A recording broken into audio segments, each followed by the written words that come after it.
I am Kyle. That is Laura. This is He Said, She Said. Laura, it's been a couple of weeks. How you been? I am great. I am great. How are you doing? Spring is sprung over here on the East Coast. Yeah, it's like 80 degrees outside right now in Atlanta, so I'm feeling good. Oh, So, yeah.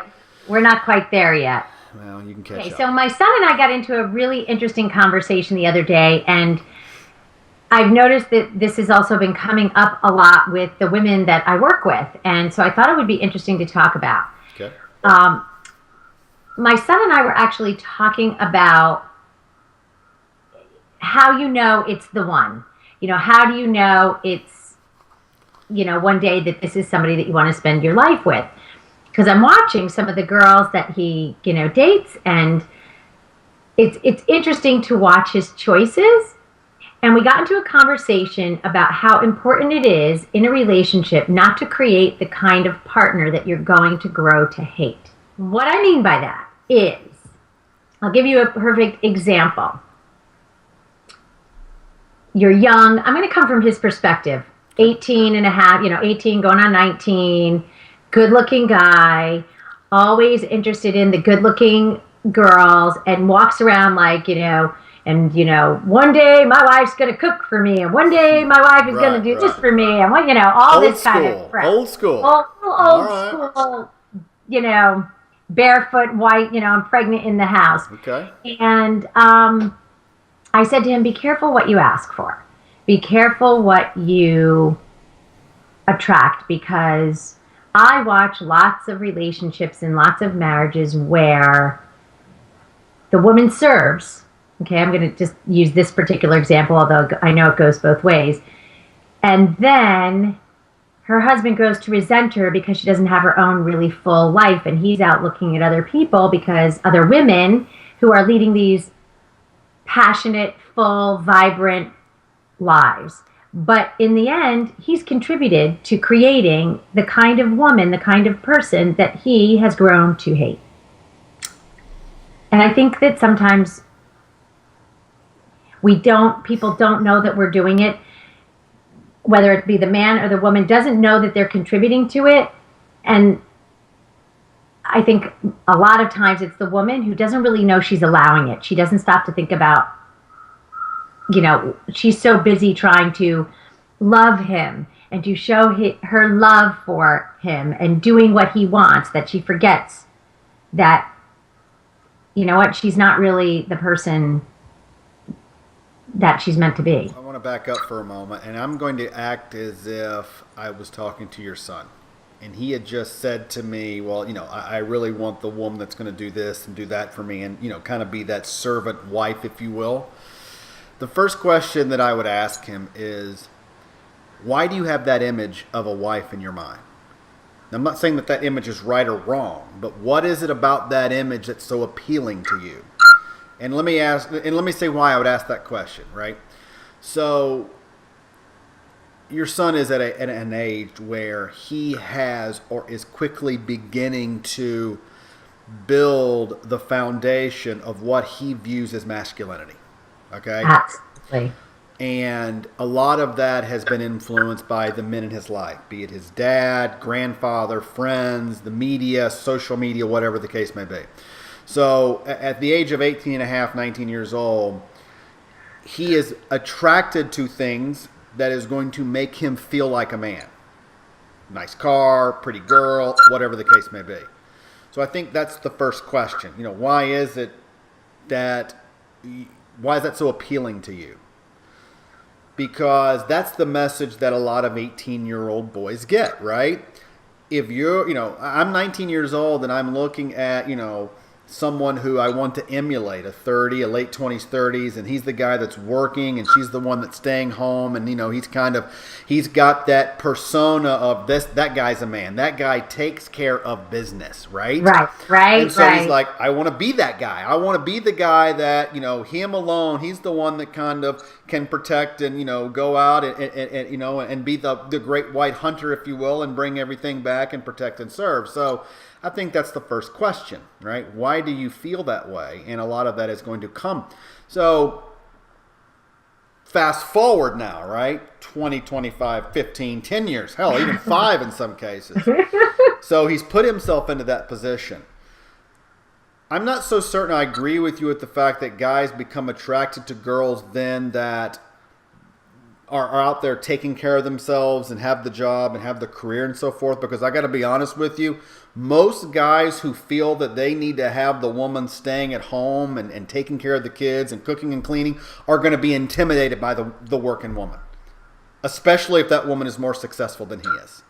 They're going to be intimidated by it because they need to have that kind of economic or career hierarchy, if we're the stepping stone, right? Like I'm here and she's there, and that whole deal. That's how they view that. But the problem with that, Laura, is that when that guy gets to be in his 30s or his mid 30s, even his 40s, he begins to realize, something begins to tell him in his mind that all of this that I've built is mine. They're along for the ride, and men begin to resent that. I know it happened in my own life. I agree with you. I agree with you, but I think that there's another element as well, and I think that there's an element of excitement. And I kind of agree with you that men who have that couples that have the dynamic where the woman stays at home, or and men may be intimidated by the women that are out there self-sufficient and working and all those kinds of things, but at the same time that they have intimidation, they also have excitement. There's also an attraction there for it. And I've seen it a lot, and it's not.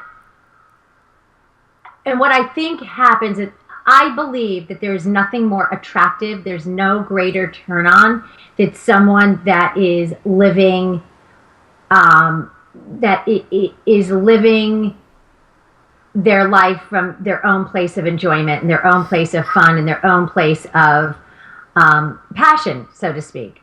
And I think that those dynamics, often what happens is, do this for me, do this for me, do this for me because you love me, often takes away from the ability to focus on, well, what is it that I really love to do? What is it that I really want to do? It becomes about doing that. And I don't think it's just, by the way, this dynamic of a man and the stay-at-home mom. I think that women do it as well, right? They walk around as the mistresses, wrong word, but the masters is whatever of their own lives within their homes. And I think they can very easily also create the kind of men that they grow to hate, which is, he doesn't do this, he doesn't do this, he doesn't do this, because you never freaking let him. So as you were sitting there sharing that, I was trying to think back to before I got married, and I was, at the time, I was in the mid-20s, so I didn't know anything, all right? A 25-year-old guy doesn't know anything, all right? Nothing. All right? So I was trying to think about the qualities that attracted me at the time to whom is now my ex-wife. And I'm going to try to be very honest, right? I mean, I could easily, go off on a tangent here, but for me anyway, and I do believe, Laura, for the vast majority of people, when we take a look at someone, and you asked the question in the beginning, how do we know it's the one? We really make that decision off of superficial, immediate observation. And here's what I mean, right? A guy will make the decision to marry a girl. She's cute. She takes care of me. She loves me. I'm willing to bet you're a lunch, right? That most guys, when they determine who they're going to marry, a 25-year-old boy, is not thinking about what is it going to be like 10 years from now? Or what's it going to be like 15 years from now? What is she going to be like? How might she change in that time? And that's very hard because none of us have crystal balls. However, there are certain things about each of us that never change. Certain parts of our character, who we are as a person, the things that we believe in, right? The things that really keep us grounded. Those are things, quite frankly, that we don't pay enough attention to. But here's the irony. Those are the very things we complain about when the relationship is over. Then that's when they say, well, he wasn't the person that I fell in love with. right? You hear that all the time, right? Like he's not like no one is expected to change. Like the 50-year-old man is not expected to be anything different than the 25-year-old that she met. The problem is they change in those fundamental areas that we fail to pay enough attention to when they were 25. So it goes back to the question with your son, right? And I think that's an honest question that that you should have with him. Why do you feel that you want this type of woman? What is it that appeals to that? And I think that the way he answers that question, Laura, it really kind of will help you gauge that conversation, because I think it's going to lead you to understand more about him and how he sees himself, and more importantly, how he sees masculinity, which is, there's lots of confusion around that these days. All right. That's saying it very nicely. We actually had a really interesting conversation about it, because as a single mom, right, as someone who he has seen strong and self-sufficient and yet sexy, if I do say so myself, and feminine and all of those things, and in a healthy relationship,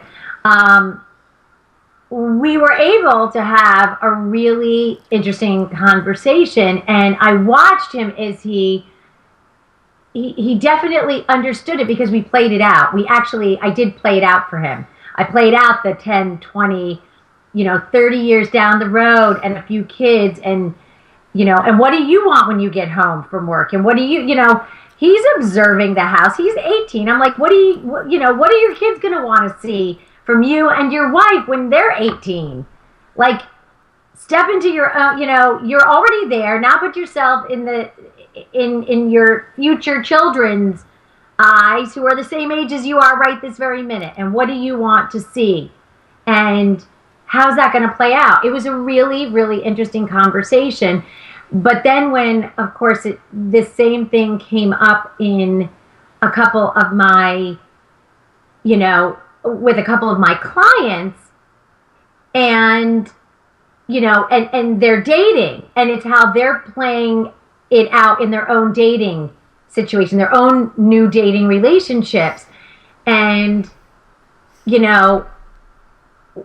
we talked about not becoming the kind of woman that this person grows to hate, and how important it is to stay honest to who you are. So when you make the statement, don't become the person that your partner will grow to hate, right? That's how you phrase it, I believe, right? Mm-hmm. I think there's a couple of things in there that need to be unpacked, all right? First, to your point earlier, those clients are actually molding themselves to the perception that they think the guy wants, right? It's all perception. Chances are certain that he has not come out and said, I want you to be like this. Maybe he is that guy. I hope he's not. So it's her perception based on what she's experienced, right? And secondly, it's kind of a sign of desperation. Because if you're willing to kind of change to be the person that you think he or she wants you to be, only to realize that later on he's going to hate you anyway, you're already starting the relationship off on the wrong foot. I was talking to a guy the other day who's in the midst of a divorce. Okay, this is someone that I know, and he's really, really frustrated with this woman. She doesn't work. She's not working. He keeps paying her money every month, and he's like, I don't understand. Why is she not getting a job? I'm like, really? The whole time you were married, you didn't want her to work. All you did was hand her money. All you did was give her, you're still paying every bill. You're doing it. What possible incentive ever? Again, he created the woman he's grown to hate. I said she had no possible incentive to become anything other than what she is. You gave her no ability to do that. She didn't ask for it and take it. I'm not absolving her of her role in this. Trust me. But people don't think about this. They just don't think about it. Well, but I'm trying to imagine your friend, right? So, he was married to this woman. He took care of everything. They get divorced, and now she's kind of sitting around with her hand out, right? Because she's been used to it for all this time. Why should it be any different now, right? That's kind of the expectation, if I understood you correctly. I can appreciate that because that's kind of what my story was as well. I don't necessarily believe, Laura, that I created that. One of the agreements that me and my now ex-wife had was that when we had children, she would stay at home. That's what she wanted to do. That's what I wanted her to do. That was the expectation. As a result of that, I carried the burden of supporting the family, okay? That was the case. Fast forward to when we got a divorce, right? Now we got a divorce. I accepted that, I would have to carry an additional financial burden. I didn't see it as the fact that I had built her that way. I had created this person who wasn't going to work post the divorce, much like your friend's ex-wife is. However, I think that in his story, right, he didn't build it, but he can certainly influence it, right? In my own story, I pretty much set some boundaries. This is the way things are going to be, right? It's all spelled out. After that, you're on your own. I didn't really feel any obligation to continue to have to do those things afterwards because I, in some way or another, created this quote-unquote monster that she had become. I think there also can be some different situations. He likes her. He liked her needing him to do everything. It gave him that sense of masculinity. Sure. It truly did. And I think that there's one thing when it's a joint decision and it's reevaluated over the course of time as things change, as children grow, as we all evolve. I think that coming up with a joint decision, I'm going to stay home right now, blah, blah, blah, that's okay. But when there's a somewhat imposed, I don't want you to work, I want you to stay home with the kids type of thing. That's what I want. That's what I see. I'm not so sure I'm okay with that. It's just, I think there's some control issues there that Well, there's certain control issues. I mean, it's very easy for a husband to mask his control behind the fact that he wants to have the traditional family and he wants to be the traditional family man. And so I can hide the fact that I really don't want her to go out in the working world and travel for business and be successful and leave me sitting at home with the kids all the time. So I feel like the stay-at-home dad, Mr. Mom guy, I don't want to be that. So I'm going to tell everybody that I want to have the traditional family and I want my wife to stay at home. Makes me feel good, and I can keep her neat and nice in a little box. So yes, I think you absolutely are spot on that a lot of guys will go down that direction. Okay? However, I'm not so certain, though, that to your original point at the beginning, if we are, becoming the person that our partner will grow to hate 9 out of 10 times, maybe 8 out of 10 times, we're doing it voluntarily because we see as a result of doing it today that I will get what I want from the other person. I totally agree with you. We're allowing it. We're allowing it to happen. We are voluntarily participating in that. And my warning is to people, it's not going to work out. Yeah. It's not going to play out the way that you want it to be. Well, because when you go into that dynamic, right, it invariably leads to a lack of respect between the two people. Correct. In the end, there is no other direction but it to go that way. So, and then when a relationship loses respect, it's over. Final thoughts. Interesting conversation, and maybe grow to hate was too extreme. I like you're losing respect because that is ultimately what it is that happened. My final thoughts are to stay true to what you really want and who you want to be, even when the temptation is to play it another way. I think that's spot on. When you see yourself, in a relationship with someone that you feel that has potential and you feel that it's going to be 5, 10, 15 years from now, you've got to ask yourself, from what I see, how can this person possibly change? What have I seen within his character, within the person that he is or she is? Where is that going to change? And more importantly, what am I willing to accept, right?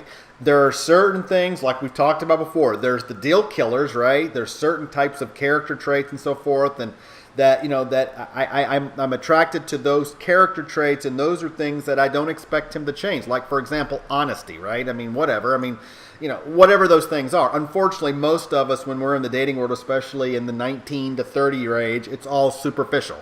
He's got a nice car. She's got a great body, whatever the case may be. And we never really put it into a context of, I'm with this person for these reasons. These are the things that can never change. The other stuff I'm flexible on. Absolutely. Great conversation. Laura, until next time. We'll talk to you soon.